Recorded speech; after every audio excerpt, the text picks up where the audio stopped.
Queridos, dando continuidade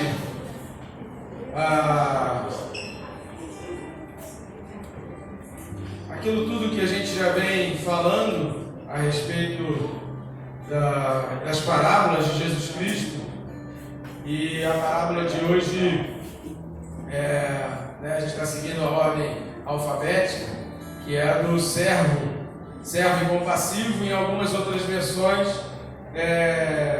o credor incompassivo.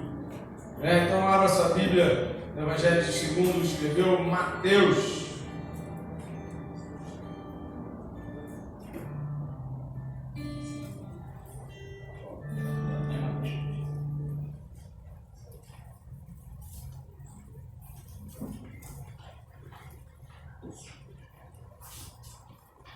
Mateus capítulo 18.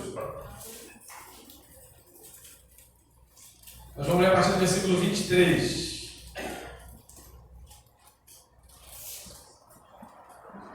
Amém? Mateus capítulo 18, a partir do versículo 23. Se tiver alguém sem Bíblia próximo a você aí, compartilhe a leitura da palavra de Deus com o seu irmão. Todos acharam? Amém? Amém. Mateus 18, 23 diz assim: Por isso, o reino dos céus é semelhante a um rei que resolveu ajustar contas com os seus servos, e passando a fazê-lo, trouxeram-lhe um que lhe devia 10.000 talentos.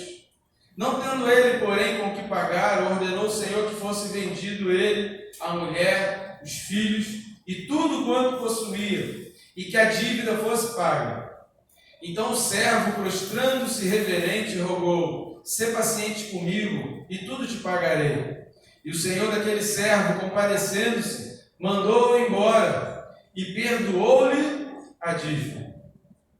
Saindo, porém, aquele servo encontrou um dos conservos, que lhe devia 100 denários, e agarrando-o, o sufocava, dizendo: Paga-me o que me deves.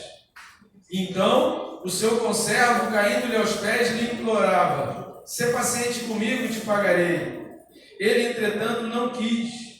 Antes, indo-se, o lançou na prisão até que saldasse a dívida. Vendo os seus companheiros o que se havia passado, entristeceram-se muito e foram relatar ao seu senhor tudo o que acontecera. Então seu senhor, chamando-o, lhe disse: Servo malvado, perdoei-te aquela dívida toda porque me suplicaste. Não devias tu igualmente compadecer-te do teu conservo, como também eu me compadeci de ti? E indagando-se o seu senhor, o entregou aos verdugos, até que lhe pagasse toda a dívida. Assim também, meu Pai Celeste vos fará, se do íntimo não perdoardes cada um a seu irmão. Amém? Podemos nos sentar?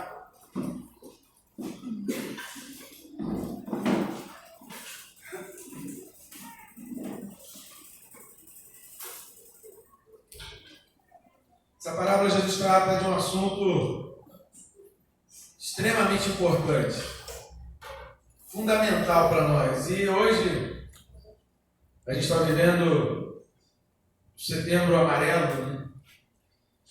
Esse ano está colocado o Setembro Amarelo com prevenção ao suicídio. E muitas pessoas estão perdendo as esperanças, perdendo vontade de viver, perdendo seus sonhos, perdendo a certeza do amanhã. Só que muitos problemas, eles não começam do dia para a noite. Muitas coisas a gente pensa assim, e às vezes a gente cai nesse engano: eu não tenho problema, não preciso resolver. Jesus está falando aqui sobre perdão. E aí de repente você vai dizer assim: lá na frente, quando eu for mais velho, quando eu passar o tempo, de repente, quem sabe eu me preocupo com isso, quem sabe de repente eu me preocupo com perdão, quem sabe de repente eu volto a me preocupar com isso, querido. A bola de neve vai descendo ladeira abaixo, e a tendência da bola de neve não é diminuir. A bola de neve ela vai aumentar. Então aquele problema que você hoje não está dando muita importância, se você não parar, não fizer um momento da sua vida de resolver isso, isso vai trazer muitas consequências lá na frente. E o perdão é essa brecha. O perdão é essa porta. A gente quem está na igreja aqui desde o início, ou pelo menos um pouquinho depois do início como igreja mesmo, a gente já passou diversas situações aqui de ter que expulsar demônios. Várias vezes, várias situações. Aqui na igreja, às vezes em casa. Queridos, é quase que 100%. Alguns a gente trabalhava a outros lados, mas a gente sabia que tinha isso também, mas é quase que 100%. A origem da possessão demoníaca se dá num coração que não perdoa, num coração que guarda mágoas, num coração que acumula tristezas, num coração que acumula ódio. E o diabo adora isso.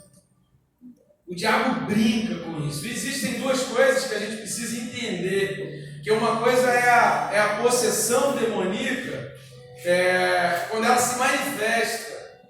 Ela pode se manifestar e você expulsa, a pessoa cai, se estribucha. Já vi gente andar na parede, já vi gente ficar no teto, parado no teto. Já vi cada coisa, a gente já viu encontro com Deus. Pessoa levitar, ficar 7 palmos de altura do chão. Acontece um monte de coisa na hora que o demônio se manifesta, que ele está ali lutando, brigando para sair. Acontecem várias coisas quando ele está se manifestando para sair. Mas há outras situações em que o demônio ele está controlando a vida da pessoa como uma marionete. Já viram? Quem já viu aqueles teatrinhos de marionete? O que é os marionetes? Antigamente se fazia muito em evento para criança, fazia muito isso. E até hoje ainda existem alguns teatros de marionetes. Tem o fantoche, que é quando a pessoa enfia a mão assim dentro, e fala assim, faz assim, aí assim é a boca do bichinho, aí ele fica falando lá. E tem as marionetes, que é um negócio de madeira com as cordinhas que amarram no boneco, e aí eles fazem o boneco dançar, o boneco pula, e o boneco faz o que o manipulador. Quem é o manipulador? É aquele cara que está controlando aquele boneco, quiser que ele faça. E é assim que o diabo ele faz em muitas situações de possessão demoníaca. O demônio não se manifesta.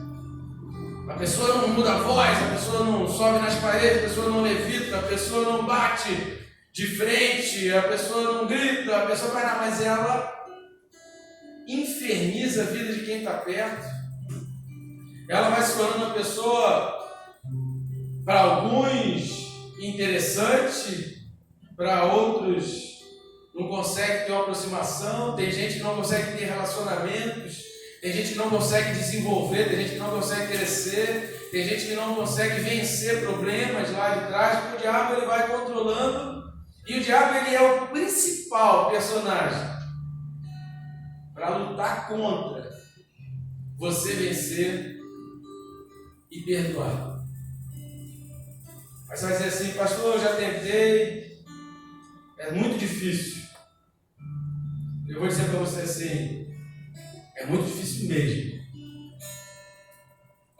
Porque o diabo sabe que no momento que você libera o perdão, e a gente vai falar um pouco sobre isso, no momento que você libera o perdão, você está fechando uma porta de atuação para ele. Você está inibindo com que ele comece a atuar, a dominar a tua vida. Você está fechando.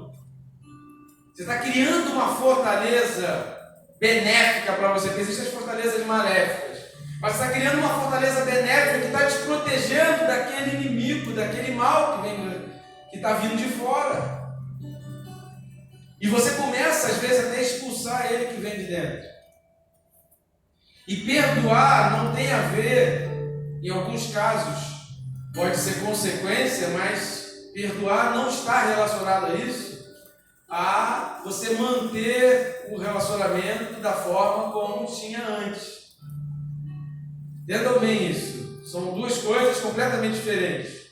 Dependendo do relacionamento que você tenha, dependendo do grau, se é pai, filho e tal, é importante que o relacionamento seja reatado, que haja uma oportunidade Sabe? Existem várias coisas, mas isso é uma consequência, isso é uma outra etapa. Isso é um outro processo. O perdão não tem a ver com o outro, entenda bem isso. Perdoar não tem a ver com o outro. Não tem nada a ver com a outra pessoa, não tem nada a ver com a pessoa que te feriu, tem a ver com você e Deus. É isso que Jesus está explicando aqui. É isso que Jesus está querendo dizer aqui. Liberar o perdão tem a ver com você estar em paz e você reatar o teu relacionamento com Deus. É isso que o perdão tem a ver. Perdoar é você tirar o peso. Perdoar é aquilo que não te machuca mais. Eu tenho várias cicatrizes no meu corpo. Se você me perguntar, eu vou dizer, a cicatriz foi isso, a cicatriz foi aquilo, essa foi de cirurgia, essa foi aquilo outro. É engraçado que às vezes eu vou a médico, dependendo do exame que eu vou fazer, aí eu fico na hora que eu fico meio envergonhado assim, né? Eu fez alguma cirurgia? Tem algum parafuso? Tem alguns. Tem alguma placa no corpo? Tem algumas, né? Mas aí, né? Tem uma aqui, uma ali. Parafusinho aqui, parafusinho ali. A gente vai tendo ao longo da vida, né? Sabe como é que é, né? A vida é assim mesmo, né? Tem certos exames que a gente não pode fazer, por causa dos parafusos, por causa das placas, né? Um monte de coisa que a gente acaba ficando limitado com relação a isso. Se você me perguntar cada uma, eu vou te dizer, ó, isso aconteceu naquele dia, que houve isso, houve aquilo outro, aconteceu isso, assim, outro. Agora você pode apertar ali a cicatriz, apertar a coisa, eu não estou sentindo dor nenhuma. Eu não vou chegar para você e falar, não acredito. Não vai ser isso, eu vou contar para você, ó. Machuquei, quebrei, levei o soco, caí, né, jogando bola, fiz isso, fiz aquilo, eu vou dizer para você. Mas não vou falar que aquele dia foi aqui.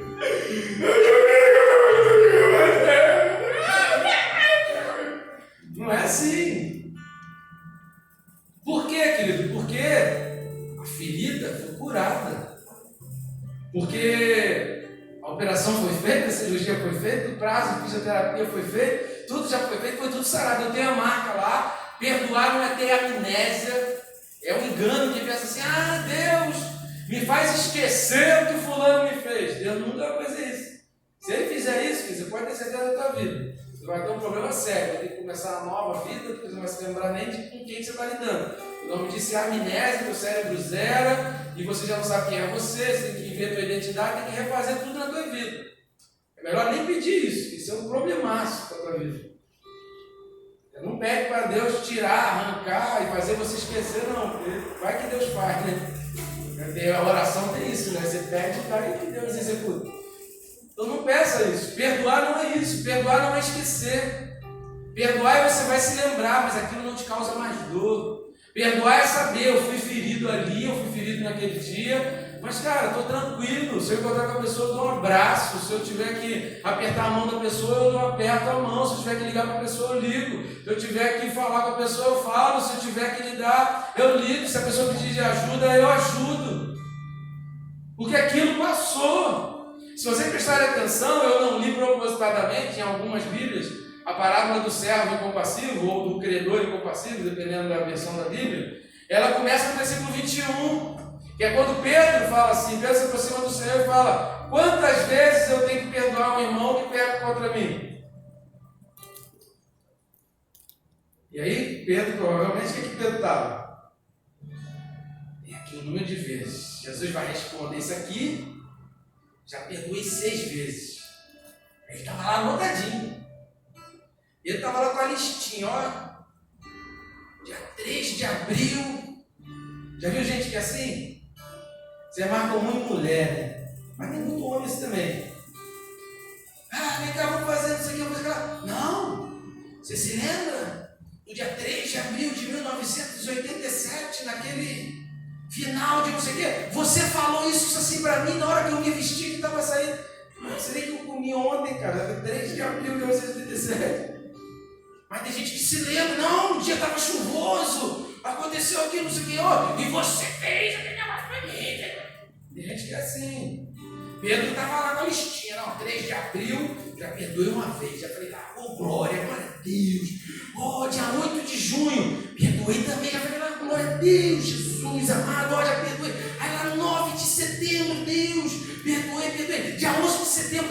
certinho, mas perdoei de novo. Estava 2 de outubro, Deus, glória a Deus, teu nome seja louvado, Senhor. 6ª vez, Deus, ó, perdoei já 6 vezes. Jesus fala para mim que é 7 vezes só. Eu vou perdoar mais uma e na 8ª eu esbufetei esse fulano.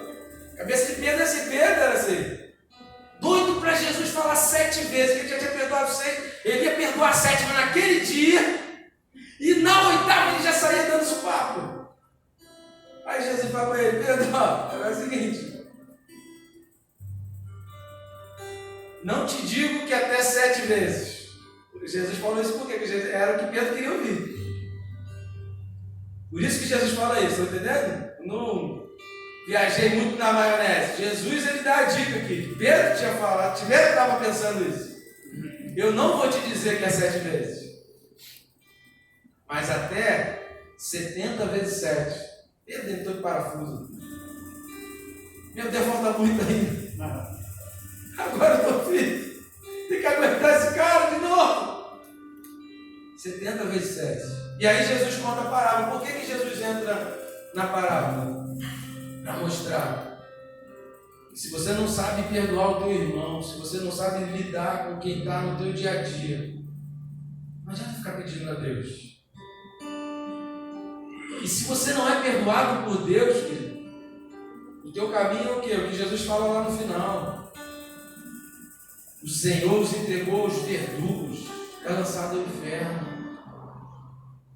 A oração do Pai Nosso, a gente chama de oração do Pai Nosso.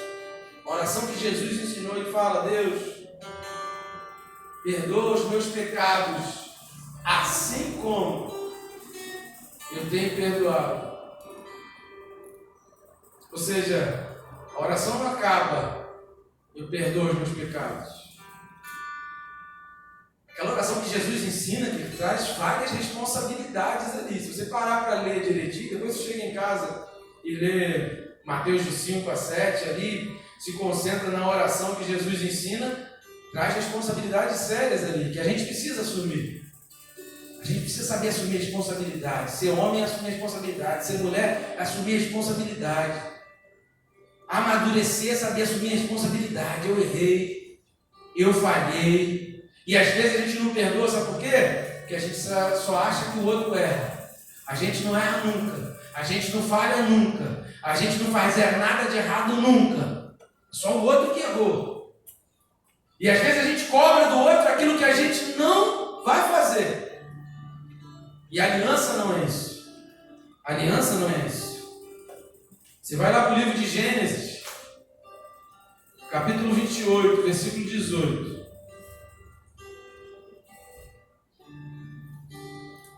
Você pode pegar a aliança lá com Abraão. Deus faz uma aliança com Abraão que pede a Abraão um filho. Por que Deus pede a Abraão um filho? Porque Jesus seria dado.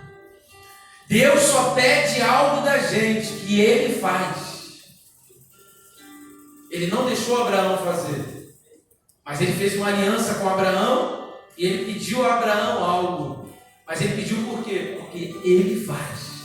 Toda vez que você pedir algo a alguém, querido, pensa assim: eu faço isso.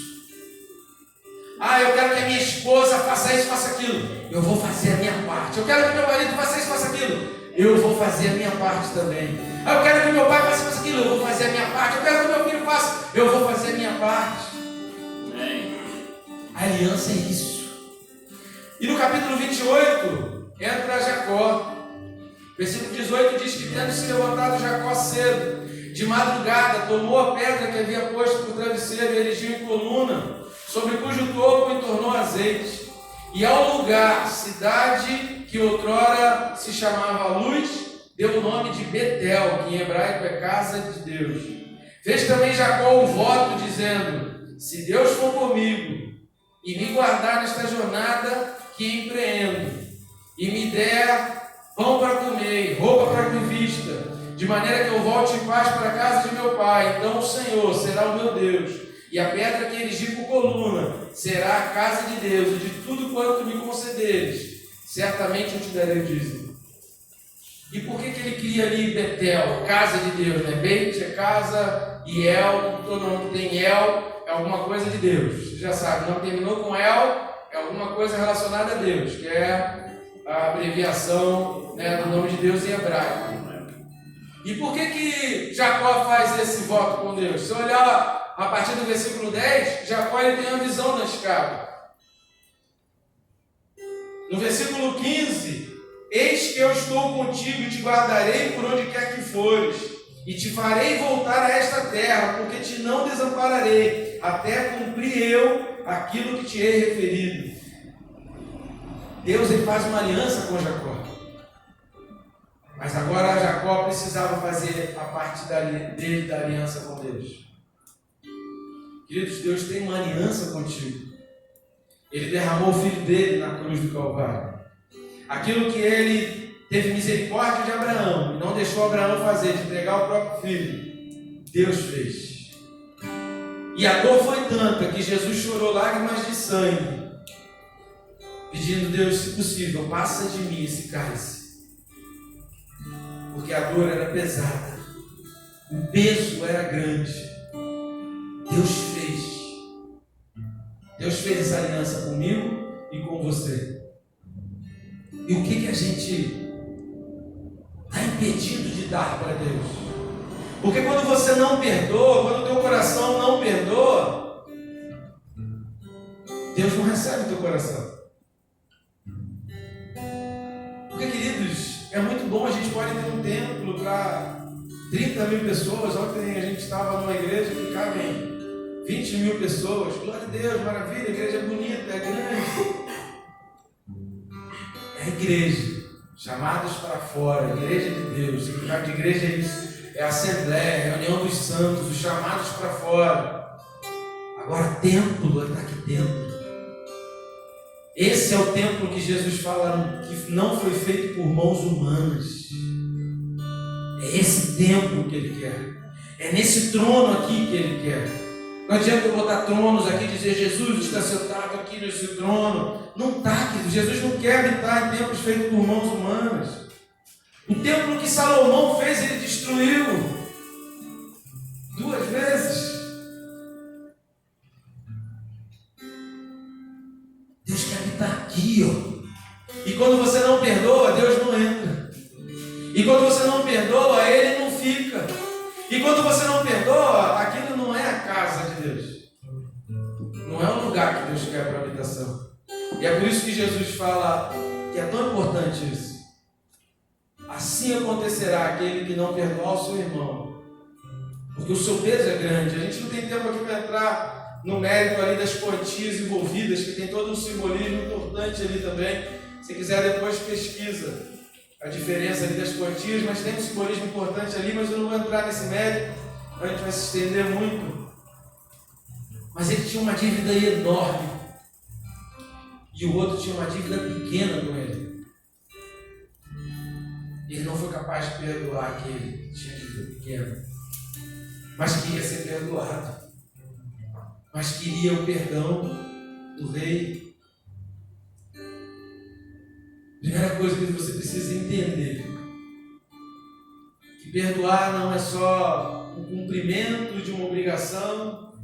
Não adianta, eu vou perdoar está sarando o teu coração, está sarando a tua alma, está te livrando de um peso que lá na frente você já não vai precisar ter. A falta do perdão, querido, ela vai trazendo amargura, ela traz dor na alma, ela traz peso na vida, ela traz vários complexos de rejeição, a falta de um perdão. E aí a gente tem perdão do outro e perdão de si mesmo. Que há muitas pessoas que não se perdoam.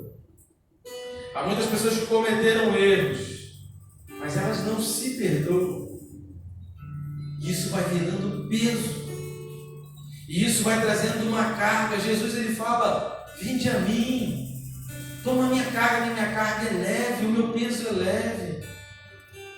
Todos vós que estáis cansados e sobrecarregados, vinde a mim e eu vos aliviarei. Jesus fala sobre isso. Querido, tem muita gente carregando peso.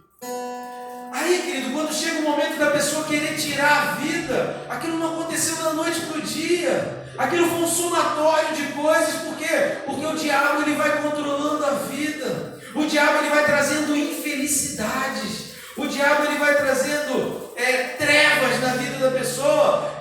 O somatório de várias trevas é uma treva geral tão tenebrosa que a pessoa já não tem mais força, já não tem mais vigor para vencer. Não acontece da noite para o dia. Agora, quando você tem o teu coração leve, eu perdoo, Senhor, eu libero o meu coração, eu vou tirar esse peso. Isso já não pode me doer mais. E aí, como você faz isso? Tem alguns homens na Bíblia que a gente vai falar aqui que são exemplos de perdão. O primeiro deles, tem o exemplo ali de Jacó e Esaú. E José. José para mim é o maior de todos. Aí tem Davi também, se quiser estudar sobre a vida de Davi. Davi, o perdão dele foi tão grande em relação aos irmãos, que se quando já estudaram a vida de Davi, Davi sempre foi uma pessoa rejeitada, desprezada, ele carregava o peso do desprezo, quase que não sai, o peso do desprezo, Davi carregava o peso da rejeição, o peso de nunca ter sido convidado para uma reunião de família. Todo mundo estava ali junto. Samuel chega na casa de Jessé. Jessé junta todos os filhos em casa. Todos os filhos bonitinhos. Mandou até tomar banho. Vai tomar banho, filho. Ó, tá vindo aí o profeta, filho. Toma banho. Aí aquele negócio vem a visita importante, né? Te arruma a casa, varre. Passa pano e tudo, deixa a casa cheirosa, os filhos de banho tomado, tudo cabelinho bonitinho, né? Penteadinho. Nunca pentearam o cabelo na vida, mas naquele dia vem gente importante aí, pinta o cabelo, ajeita. Senta direito, menino, come de boca fechada. E aí tá, Samuel tá lá, né? Come, conversa. E Deus está falando com Samuel, ó. Aí ele olha assim, olha, ele tá bonitinho, o pai cuidou, penteou, o cabelinho tá penteadinho direitinho, repartido certinho. É igual o meu, assim, não, né, que a linha tá torta. Aí o penteado certinho, o pai penteou direitinho, arrumou, a roupa tá passada, tudo bonito. Deus, é esse que eu vou ungir rei. Quando recebe visita, a gente ajeita tudinho ali. Aí Deus fala assim, Samuel, não tá aqui. Não olha como vê o homem, porque olha o coração. Aí Samuel falou assim, vou visitar o cara. O cara arruma a casa, arruma os filhos, dá banho nos filhos. Aí Samuel pergunta, se você lê a Bíblia lá, o primeiro livro de Samuel, você vê que Samuel fica até meio sem graça, né? Samuel deve ter coçado a cabeça, ele é igual a mim, dava aquela coçada assim, né? Aí meio sem graça, Jessé, é o seguinte, acabaram os filhos, aí tem mais nenhumzinho, assim, tá todo mundo aqui, todo mundo aí, a casa tá todo mundo aí, mas nenhum sobrando. Aí Jessé, tem um bastardinho lá, tem um filho de uma égua, que só vive lá no meio do mato, só vive lá com as ovelhas, tem outro lá, deixa eu ir até ele. Aí quando vai lá, Deus fala, é esse. Sabe o que aquilo mostra? Aquilo mostra que Jessé tinha vergonha de Davi. Jessé nunca colocava Davi para receber visita. Jessé nunca convidava Davi para as melhores coisas da vida. Aí lá na frente, Davi é ungido rei, ganha um monte de batalha, um monte de guerra. Aí já vem agora, Davi assume o reinado. E olha que Davi nessa transição, desde o momento que ele foi ungido até ele assumir o reinado, vários anos se passam e Saul querendo matar Davi, Saul perseguindo Davi, Saul mandando soldado para matar Davi. Davi teve a oportunidade de segurar a cabeça de Saul e matar Saul, e ele falou, eu não vou matar porque ele foi ungido por Deus, e eu não vou tirar porque essa vida só Deus pode tirar. E ele não matou Saul e fez questão de mostrar, eu tive a oportunidade e não te matei. E mesmo assim Saul continuou querendo matar Davi. Só que quando Davi assume o trono, Ele fala: eu quero todos os parentes do rei. Eu quero um banquete. Vai descobrir se tem alguém que durante o reinado de Saul foi esquecido. Ah, tem um aleijadinho que vive lá. Traz ele aqui. Aleijado, esquecido, desprezado. Eu acho que Davi olhou para aquele homem e falou assim: eu me vejo nele. E o coração de Davi foi um coração tão bom que ele montou o banquete e falou assim: você vai sentar na mesa do rei, porque você é da família real. Teu lugar não é lá, teu lugar é aqui, junto com o rei. Querido, só faz isso quem venceu todo o peso da amargura, da rejeição, do desprezo. Só quem superou isso, querido, se tornou um abençoador. E hoje, como é que a gente conhece Davi? Você fala em Davi, as pessoas lembram de uma frasezinha: o homem segundo o coração de Deus. Porque Davi perdoava. Porque Davi não carregava esse peso. Porque Davi queria viver.